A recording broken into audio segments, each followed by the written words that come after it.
இத்தனை பேர்லாம் மேடையில் இருக்கக்கூடாது, கவர்னர் கூட 4 பேர் தான் இருக்கணும், எல்லாத்தையும் விரட்டி சுற்றி 100 பாதுகாவலர்கள் நின்று கொண்டு நான் ஏதாவது தண்ணி குடிக்கிறதா டெஸ்ட் பண்ணி தண்ணி வச்சு, ஒரு இட்லி சாப்பிட்டாலும் அதில் டெஸ்ட் பண்ணி தான் வச்சு, இல்லைன்னா சாப்பிட விடாம 3 சொன்னா தண்ணி கொண்டு வருவதற்கு பல பணியாளர்களை ராஜ்பவனில் வைத்து வெளியே வர வேண்டும் என்றால் 150 பாதுகாப்பு அதிகாரிகளோடு படைசூழ வெளியே வந்து நாம் இங்கே செல்ல வேண்டும் என்றால் கூட முதலமைச்சர் வந்துவிட்டாரா, வந்துவிட்ட பின்புதான் கவர்னர் போக வேண்டும் என்று முதலமைச்சர்களை காக்க வைத்து இப்படிப்பட்ட ஒரு பதவியை துறக்க முடியும் என்றால் காமராஜர் வழிவந்தவர்கள் மட்டும்.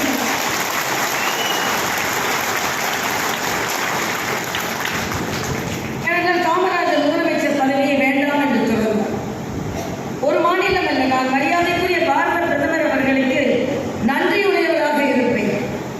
ஏனென்றால் என்னை தெலுங்கானா ஆளுநராக நியமித்து அதற்கு பின்பு புதுச்சேரிக்கு ஆளுநர் தேவை என்றவுடன் தெலுங்கானாவில் உள்ள சகோதரி நிர்வாக திறமையை சிறப்பாக செய்து கொண்டிருக்கிறார் என்று உடனே புதுச்சேரியில் துணைநிலை ஆளுநராக பதவியேறுங்கள் என்று சொல்லி உங்கள் சகோதரி சரித்திரத்திலேயே முதலாக தமிழில் பதவியேற்ற தமிழிசை என்ற பெயரை வழங்கும் ஆளுநர் உரையில் தமிழில் உரையிலே செய்து சில மாதங்கள் சென்று வாருங்கள் என்று புதுச்சேரிக்கு அனுப்பியதால் என்னை 3 ஆண்டுகளுக்கு மேல் மாற்றாமல் வைத்திருந்து நிர்வாக திறமைக்கு தமிழிசை என்று 3 மாதங்கள் கவர்னர் ரூலில் முற்றிலுமாக புதுச்சேரி நிர்வாகம் செய்து இன்று உங்கள் சகோதரி நிர்வாகத்தில் இந்தியாவில் சிறந்த நிர்வாகி என்ற பெயரை பெற்றிருக்கிறேன் என்றால் அதுவும் பெருந்தலைவர் காமராஜருக்கு கொடுத்த வழிகாட்டுதல். ஏன் நான் தேர்தலில் நிற்கிறேன்? எனது வயதிற்கு இன்னும் 15 வருஷம் நான் ஆளுநராக இருக்கலாம். இன்னொன்றையும் சொல்கிறேன், எனக்கு குடியரசுத் தலைவராக வாய்ப்பும் இருக்கிறது. குடியரசுத் தலைவரா குடிமக்களோடு இருக்கும் பொறுப்பா என்றால் குடிமக்களோடு இருக்கும் பொறுப்பு தான் பெருது என்று நான் இங்கு உங்களை தேடி வந்திருக்கிறேன். இது மிகப்பெரிய வாய்ப்பு. இன்னும் சொல்ல போனால் கடைசி வாய்ப்பு என்றே நான் சொல்றேன். நம் சகோதரர்கள், நான் பலமுறை போட்டி போட்டு இருக்கிறேன், நம் சகோதரர்கள் நமக்கு ஆதரவு தெரிவிப்பார்கள் என்ற ஆசையோடு தான் போட்டி போட்டு அந்த அளவிற்கு நமக்கு ஆதரவு அப்பொழுது கிடைக்கவில்லை. ஆனால் இந்த முறை ஒருவரின் ஆதரவு கூட குறையக்கூடாது. ஏனென்றால் உங்கள் சகோதரியாக செங்கோட்டையில் சென்று அமருகின்ற வாய்ப்பு இருக்கிறது என்றார்கள். கட்சியும் கொடுத்துக் கொண்டே இருப்பார்கள். நம் அண்ணன் கருணாகராஜன் மிக அழகாக சொன்னார், சில இயக்கங்களை சில இனத்தவரை சொல்லி அவர்களை அடையாளம் சொல்லி அப்படித்தான் அந்த மாநிலம் அவர்களை அடையாளம் கண்டு கொண்டிருக்கிறது என்று.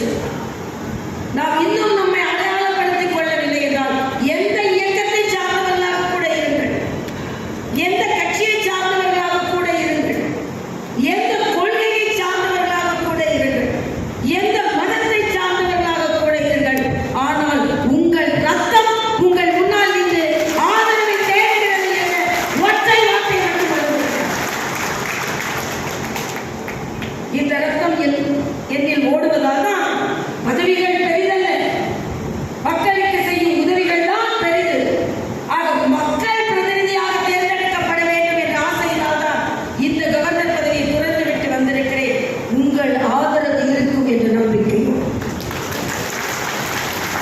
மறுபடியும் சொல்கிறேன், எந்த கட்சியை சார்ந்தவர்களாக கூட இருங்கள், எந்த மதத்தை சார்ந்தவர்களாக கூட இருங்கள், எந்த கொள்கையை சார்ந்தவர்களாக கூட இருங்கள், ஆனால் உங்கள் சகோதரி உங்கள் முன்னால் நிற்கிறேன் என்று எனக்காக அல்ல. நான் படித்திருக்கிறேன், மிகப்பெரிய மருத்துவராக இருந்தேன். நான் அடிக்கடி ஒன்று சொல்வதுண்டு. ஒருவர் வந்து ஒரு எம்எல்ஏ கேட்டார், ஐயா எனக்கு ஒரு வேலை பண்ணி கொடுங்க. அந்த எம்எல்ஏ சொன்னாரு, எனக்கே வேலை இல்லாதனால நானே எம்எல்ஏ ஆனேன். நான் அப்படி இல்லை, எனது கணவர்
பண்ணணும்.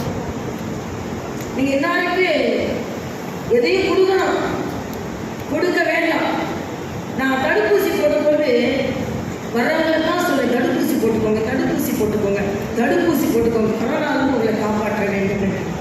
உங்களை பார்ப்பவர்கள் சகோதரிக்கு ஆதரவு கொடுங்கள், சகோதரிக்கு ஆதரவு கொடுங்கள், சகோதரிக்கு ஆதரவு கொடுங்கள் என்று கேளுங்கள். ஏனென்றால் உங்கள் ரத்தம் இங்கே நிற்கிறது.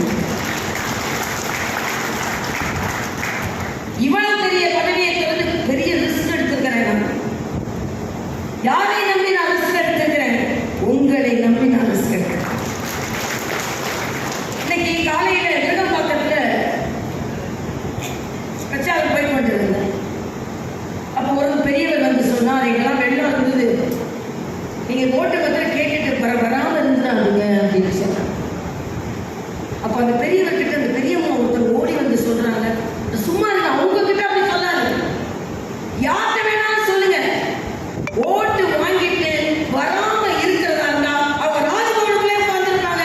ராஜ்பவனை திறந்து வெளியே வந்தார்கள் என்றால் அவர்கள் நம்மோடு வந்து நிற்பார்கள் என்பதை நான் தெளிவாக சொல்ல முடியும். நான் சொல்லல, பொதுமக்கள் என்று அம்மா சொல்றேன். நான் இன்னொரு உறுதிப்பாட்டை கொடுத்தேன். இங்க 6 தொகுதிகள் பாராளுமன்ற உறுப்பினராக தேர்ந்தெடுக்கப்பட்ட பின்பு ஒவ்வொரு தொகுதியிலும், சட்டமன்ற தொகுதியிலும் பாராளுமன்ற உறுப்பினரின் அலுவலகம் இயங்கும், 24 மணி நேரம் இயங்கும் என்று சொல்லியிருக்கிறார். ஆக இங்க இருக்கிற மயிலாப்பூர்ல தான் ஒருவேளை ஆபீஸர் வர வேண்டியதில்லை. அது ஏனென்றால் உங்களுக்கு செய்ய வேண்டும் என்ற ஆசை. ஆக அப்படிப்பட்ட ஒரு சூழ்நிலையில் நீங்கள் எல்லோரும் எனக்கு ஆதரவு தர வேண்டும். மறுபடியும் சொல்கிறேன், நீங்கள் எந்த இயக்கத்தை சார்ந்தவர்களாக கூட இருங்கள், எந்த மதத்தை சார்ந்தவர்களாக கூட இருங்கள், எந்த கொள்கையை சார்ந்தவர்களாக கூட இருங்கள். ஆனால் நம்மை நாமே ஆதரித்துக் கொள்ளவில்லை என்றால் பின்பு நமக்கு மன்னிப்பே கிடையாது என்பதை நான் தெரிவித்துக் கொள்கிறேன். இங்கே உள்ள ஆதரவு மட்டும் இல்லை, நான் தெலுங்கானா போன உடனே சகோதரர்கள் வந்து எனக்கு மிகுந்த பாசத்தோடு என்னை அணுகினான். நான் யாருன்னு கேட்டேன். அப்போ அவங்க எல்லாம் சொன்னாங்க, நாங்களாம் எங்களை டேடி டாப்பர்ஸ் சொல்லுவாங்க, கண் இறக்குபவர்கள் என்று சொல்வார்கள், நாங்கள் இங்கே கவுன்ஸ். ஆக நீங்கள் அங்கே நாடார் இனத்தை சார்ந்தவர்கள், நாங்கள் இங்கே கவுன் இனத்தை சார்ந்தவர்கள். எங்களை சார்ந்த ஒரு சகோதரி இங்கே தெலுங்கானாவிற்கு ஆளுநராக வந்திருக்கிறார் என்ற ஆசையோடு நான் இங்கே வந்தேன். இன்னும் சொல்ல போனால் அங்கே உள்ள கவுடுகள் நம்மை போல வசதி படைத்தவர்களாக இன்னும் பணியேறி கொண்டுதான் இருக்கிறார்கள். ஆனால் அவர்கள் வந்து என்னிடம் ஆதரவு தெரிவித்து, ஆனால் இன்று அதே தெலுங்கானா அத்தகைய மக்களை வெற்றி பெற வைத்ததனால் அந்த கவுடுகள் இன்று தெலுங்கானாவில் அமைச்சராக பொறுப்பேற்றிருக்கிறார்கள் என்பதை நீங்கள் புரிந்து கொள்ளுங்கள். அதையெல்லாம் உங்களிடம்தான் இருக்கு. நீங்கள் எந்த அளவிற்கு ஆதரவு கொடுக்கிறீர்களோ அந்த அளவிற்கு தான் இருக்கு. ஆனால் கருணாகரன் அவர்கள் சொன்னதை போல மரியாதைக்குரிய இது மாநில கட்சி அல்ல, ஒரு தேசிய கட்சியில் இடம் வாங்குவது, சீட்டு வாங்குவது எவ்வளவு சிரமம் என்று தெரியும். ஆனால் அந்த தேசிய கட்சி உங்கள் சகோதரியை போன்ற சாமானியர்களுக்கு இந்த ஆதரவை கொடுத்து உங்கள் மக்கள் உங்களுக்கு காப்பாற்றுவார்கள், அவர்கள் உறுதியாக இருப்பார்கள் என்ற நம்பிக்கையோடு உங்களிடம் என்னை அனுப்பி இருக்கிறது என்றால் உங்கள் சகோதரியாக வெற்றி பெற்றே ஆக வேண்டும் என்ற கட்டாயத்தில் நான் இருக்கிறேன். எனவே சிந்தனைகள் ஒருவேளை அதெல்லாம் கிடையாது. வெற்றிதான், வெற்றியை தவிர வேறு எதுவும் கிடையாது. அதற்கு எவ்வளவு கடுமையாக உழைக்க கூட நான் தயாராக இருக்கிறேன். ஏனென்றால் உழைப்பு ஒன்றும் நமக்கு புதிதல்லை.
பாடத்திட்டத்தில் உள்ள பிரச்சனைக்காக பிரகாஷ் ஜவடேகர் கூட்டி போனதை பற்றி சொன்னார்கள்.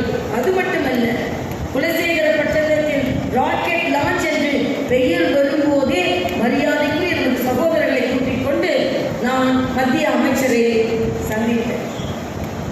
அதற்கும் அடித்தளம் இடப்பட்டது உங்கள் சகோதரியின் ஒரு சின்ன முயற்சி என்பது நான் சொல்றேன்.